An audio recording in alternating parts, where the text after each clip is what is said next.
Good morning. I have Dr. Jennifer Hedden here from the hospital Adventist Health, I guess, really. Yeah, right? that's correct. Yes. Yeah. Good morning. Good morning.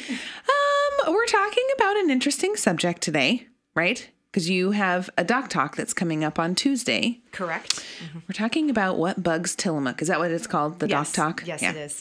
What bugs Tillamook? But before we talk about that, can you give us a little bit background into you? Absolutely. And who you are? I'm Jennifer Hedden. I'm a family medicine physician over at Adventist in the clinic. I've been here for about 4 years, 4.5 years now.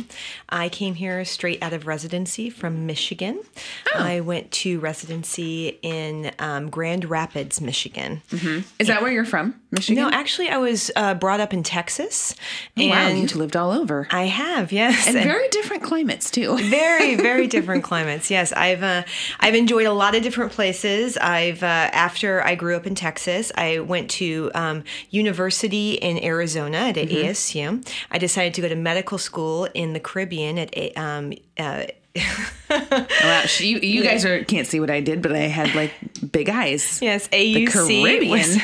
So I spent 2 years there, and my medical school had an opportunity for me to do my clinical course in several different areas, and I chose to work for the NHS in England for about a year and a half. Wow, you have been all over. And then I went to Michigan, where a lot of my extended family is from. So I did the last 6 months of my clinical course there and ended up getting a residency in Grand Rapids.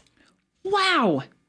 You have certainly traveled. I will say, I never thought, when I was in college or school that, I could go do this somewhere else. I think it's really cool that you can do that. Like, go, you were in Texas and the Caribbean and London, and I know kids do that now too, where they'll go abroad and have a semester abroad somewhere. Becoming much more popular, and it allows you to experience different cultures and still get your education under your belt, but have an opportunity to see different places and meet different people. So very cool.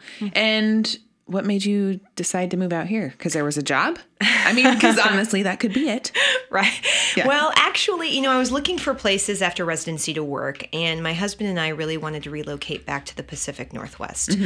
I did not want to move to the big city. I have been steadily declining the population in which I am around. I like more of a rural community. And so when I was looking at places, we always wanted to live near the coast. And we decided Washington or Oregon would be a good place for us to be. Yeah. And I was just looking at a map one day, and I saw Tillamook, and I said, I like that cheese. So that's funny. So I went ahead and just called the hospital and just started speaking with them directly. I hadn't heard of Adventist at the time. And as I did a little more research, I really liked what they represented. So when I came out here to interview, I was blown away. It is so beautiful. I really loved the organization. All the people I met, I really liked. I interviewed at many different places in Oregon and Washington, and this place stood out. And I accepted the position almost immediately. Awesome. Yeah. Well, welcome. Thank you. Well, welcome 4 years ago. 4 years ago, yes. Okay, so let's talk about your talk. So you are, what did you say, a family? I'm family medicine. Family medicine. So okay. I take care of all ages, birth to death. And one of the biggest, one of a common complaint I have when they come into the office for urgent care visits is bug bites or bugs in general. I typically will see at least one bug bite a day, and it can range from lice to scabies to tick bites. And to it's somebody coming bites. in saying, I have something on my arm or I have something on my leg and I don't know what it is, usually, right? Because they don't know what it is. Exactly. Yeah. So I guess I would start off with the biggest one that people get concerned about are tick bites. There's a lot of ticks in Oregon. I already told her, I'm going to feel real skeevy during this conversation. So they're very, very common in Oregon. Fortunately, there's not a lot of pathology or disease associated with them. Often we get bit by ticks. It causes no problems. But the biggest question I get when people come into the office is, do I have Lyme disease? Right. And how do I get rid of this, or how do I remove this? And one of the tricks to removing a tick is making sure you use tweezers. Try not to pull it with your fingers, because then you just might end up separating the head of the tick from the body. Right, and then it stays in there. And then it stays in there, yes. So using tweezers is a good trick, and making sure that you grab the tick at the very base, right next to the skin, and slowly pull it out. Don't jerk, don't try to rip it out. Constant pressure as you're bringing it out. Do you twist it or just straight pull out? No, straight pull out. If you want to put some fingers on the skin on either side of it to keep the skin down, and pull it up with the tweezers, it usually will come out complete. After that, you want to dispose of the tick. How I would say, maybe flushing it down the toilet or putting it in a plastic bag, because it will likely end up crawling around and trying to attach itself to something else if you do not. But don't smush it with your fingers, especially when it's on your skin. So why not? Obviously, it could make a very big mess. True, depending on how much it's eaten. And then it destroys the actual insect, so that pieces of it can still remain in your skin. Gotcha. Okay. There's a lot of old wives' tales about how to remove ticks, like light a match and blow it out, but then put the hot end of a match on it, or smother it with butter, honey. I don't know. I haven't heard that one, but I don't know if any of those work, but it's simply just using tweezers to pull it out tends to work very well. What I have heard is doing things like that causes it to, and I don't know if they can actually do this, but like vomit back into your body. I don't know. Yeah, well, when you have an insect attached to you, there's all kinds of things that can get into your skin. All day, for the rest of the day, I'm going to be itchy and just... And you can use the same technique with your animals as well. Sure. So a lot of people will complain about, getting ticks because they've been walking their dog out and it gets on their dog, and then they go home and they find out they also have ticks attached to them. So you can use the tweezers on them as well. The biggest concern that I hear about it is, do I have some kind of, virus or bacteria now because I've had this tick bite? And the biggest one is Lyme disease. And the biggest thing to consider when you think that you may have been bit by a tick or you've removed one is, in the next couple of weeks, you want to make sure that you're watching out for a fever or a rash, especially where the tick has bitten you. If you don't develop those things, it's really unlikely that you've developed any kind of Lyme disease. There are other types of diseases out there with ticks that are mostly on the East Coast, like Rocky Mountain spotted fever and things like that. But we don't have that here, thankfully. So what are some things, ticks specifically? Where are they? Just out in the woods? Yeah. Oh, yeah. They're everywhere. Yeah. They're everywhere, especially in tall grass. So if you're walking in tall grass, make sure you check your ankles and your socks and your shoes when you come out of it. And we were talking before, because I lived on the East Coast for about a year, and we had a lot of ticks, and I was walking dogs at the time. And I looked it up and wore long sleeves and then rubber banded the sleeve to my wrist just to help try to prevent, and then did also the same thing to my pants. So that could probably be something you could do to help. Absolutely. Try, because they're going to crawl up inside your pants. They will jump on you, and they will try to find any way to get to your skin that they can. It's so gross. Okay, so let's move on to a different. Let's talk about, lice, because now we're back in school. Yeah, right. And it's very, very common. We have lice outbreaks in the local schools all the time. It's important that people just check their children's hair when they come home. It's a pretty easy treatment. The problem is when people don't catch it and they send their children back to school, that it ends up spreading like wildfire. Right. The other problem I would say that happens is that people treat the child, but maybe not the house. And so then it's just a reinfestation, like this vicious cycle of, you're treating the head, but then there are eggs and things on the You need to wash bedding. You need to make sure that clothes that have been worn or headbands or brushes and things like that are all disinfected and taken care of. One way you can do that is obviously washing bedding in hot water is going to end up taking care of or killing the eggs. Making sure you're soaking the brush in hot water for a period of time. Maybe a little bit of bleach water can be helpful. But you need to have it at least submerged for 15, 20 minutes or so. And that won't necessarily kill the eggs. That'll just kill the lice that are on there. You probably want to go ahead and use some bleach water to kill the eggs and maybe leave it in the water overnight, something like that. And then just over-the-counter treatment what you need for the head for the student? Absolutely. Over-the-counter treatments, they're shampoos, they have little combs. The purpose of the little combs is to go ahead and brush out the eggs that are in the hair. The actual lice get killed by the shampoo that you're using, but those eggs are going to end up hatching in a couple of days, and then you've got a whole new infestation. And the eggs are different ages, so you never know when they're going to hatch. Right. So it's really important that you get those eggs out of the hair. I know, and there are kids that have real long hair. It's not fun, but if you keep your hair up, is that a good way to help prevent it? Wear your hair up and don't touch other people's head to your... Let's talk about that though. So I know that how long can lice live off of a host? Because I know there are things like, I went to the library, for example. I had lice and I didn't know it. I'm not saying me personally. I'm saying somebody went. Yes, I'm going to announce on the radio. I had lice and I went to the library. And let's say they sat on a couch at the library and they did. And then the next day they figured out they had lice. So if someone sits down on the couch at that spot, are they going to pick it up? No, not necessarily. No. The fact is lice have a place where they like to be, and that is in hair.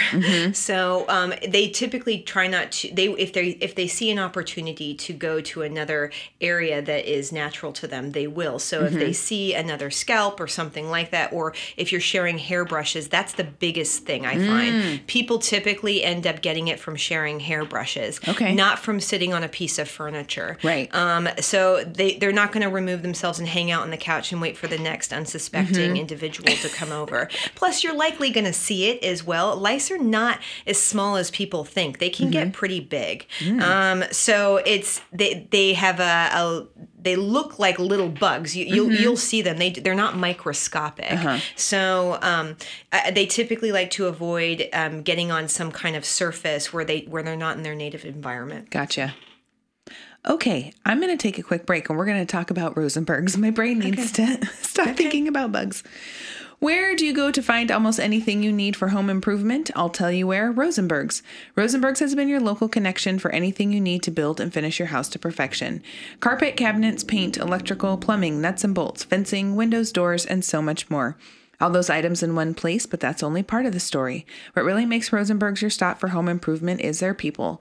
Their knowledgeable, friendly staff is there to help you through any project.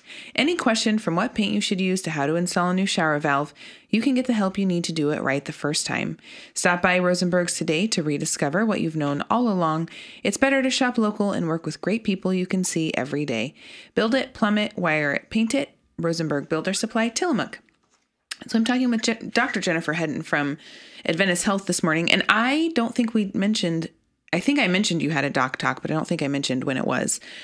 So you're doing a talk of what bugs Tillamook, which will be essentially talking about what we're talking about this morning, bugs, next Tuesday, the 25th at the library from 6 to 7. And as always, I'm pretty sure there's refreshments and snacks, and it's free and open to the public, right? Yes. That's correct. Okay, so I'm going through my list. We've talked about ticks. We've talked about lice. Scabies. Let's talk about scabies. It's actually pretty common here in Tillamook. All you need to get scabies is to be in close personal contact with somebody else who has scabies, or sleep in a bed, or actually, be on a piece of furniture that somebody has been spending a lot of time on. Most of the time, it's skin-to-skin contact where you can get it, but you can get it from those other sources. So I will say, I have a friend that got it from a yoga mat at not a gym here. It was out in Portland, but got it at a gym in Portland. Absolutely. Because she used a yoga mat that somebody obviously had been on and didn't wipe it off. So if you're going to go to the gym and use a yoga mat, wipe it off. Yes. Yeah. And simply that's all you really need to do is to disinfect something after you use it. Of course, we don't think about it when we're sitting on couches or lying in beds or things like that. But if bedding is changed, it should be fairly safe. It takes a few weeks for scabies to actually start creating the rash and the itching sensation that people have. So often they're thinking, what did I get into a couple of days ago? When in fact, it could have been 3 or 4 weeks previously. Wow. Because the scabies will get underneath the skin. They like to burrow.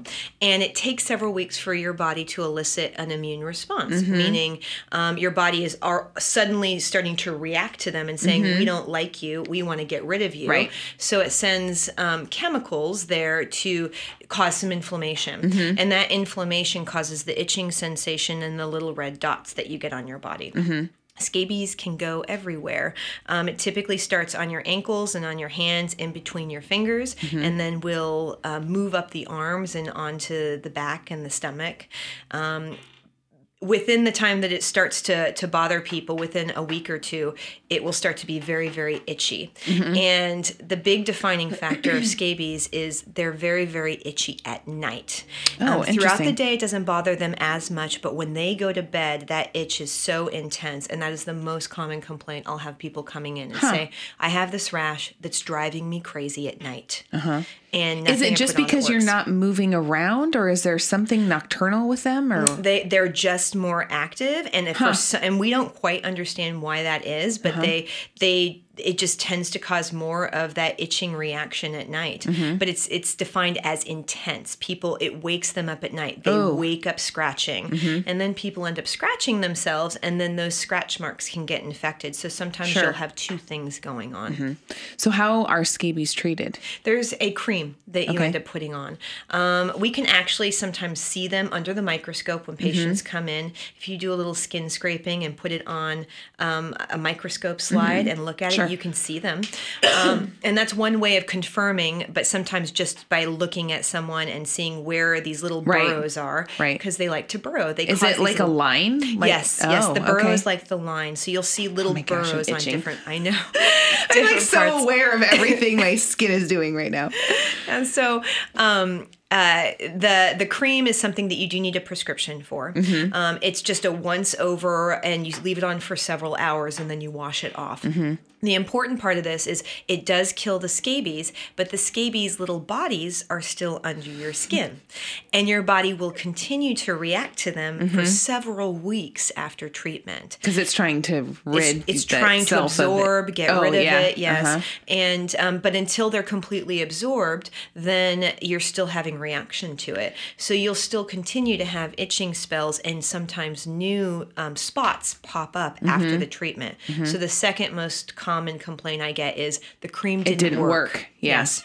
And often it just takes a little more time. Which is probably really frustrating, because if you're itching so bad and then you put a cream on thinking, oh, this is going to give me relief, and then not so much. Yeah, not so much. And then you have to wait kind of a long time to find out if it, I was going to ask, are there times when it doesn't work? You know, it usually works. There is the rare case where you need something stronger, and we do have stronger oral pills that you can take. But it's very, very uncommon. So.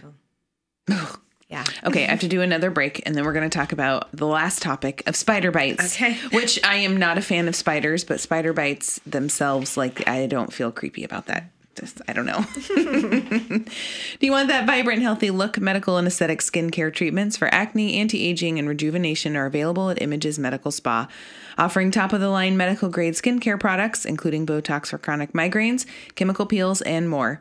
At Images Medical Spa of Adventist Health, you can afford to treat yourself because Botox is only $9 a unit. Have any questions or want to book an appointment? Call 503-815-2410. That's 815-2410, and let your inner beauty shine through with beautiful, healthy skin. So we're talking with Dr. Jennifer Hedden this morning from Adventist Health about her Doc Talk, which will be next Tuesday from 6 to 7 at the library, called What Bugs Tillamook? Obviously, always free refreshments and free admission.